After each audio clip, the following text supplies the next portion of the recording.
Hi. இத நான் share பண்ணக்காக ரொம்ப நாள் வெயிட் பண்ணிட்டு இருந்தேன். ஏன்னா வந்து இது ஃபுல் ப்ராசஸ் ஆகுற வரைக்கும் ஷேர் பண்ணக்கூடாதுன்னு சொல்லிட்டு இருந்தாங்க.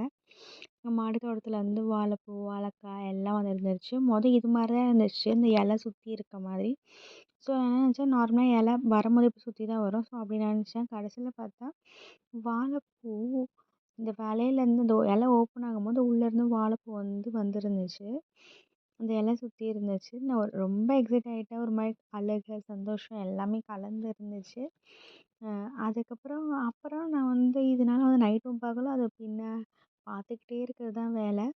ஆனா ஒரு ஒரு பூவா விழுவ விழுவ மேலேருந்து பழம் வந்துட்டே இருந்துச்சு. ஒரு ஒரு நாளும் ஒரு ஒரு லீஃப் வந்து கீழ விழுந்துட்டு இருந்துச்சு. பட் வந்து என்ன சொல்றது? இது ஃபர்ஸ்ட்டு டைம் அதுவும் மாடி தோட்டம்னால வந்து நமக்கு ரொம்பலாம் வந்து வாழைக்காய் கிடைக்கல. ஆக்சுவலி இது வாழைப்பழம் கிடையாது. வாழைக்காவோட இது கிடைக்கல. ஒரு 3 சீப்பு அது மாரி தான் கிடைச்சு. மத்தபடி கீழ பூவா இருந்துச்சு. அதுவும் இல்லாம வாழை மரம் வந்து ரொம்ப ஸ்ட்ரென்த் இல்லாதனால, இந்த கீழ இருக்கிறத வந்து கட் பண்ணிடலாம் அப்படின்னு சொன்னாங்க.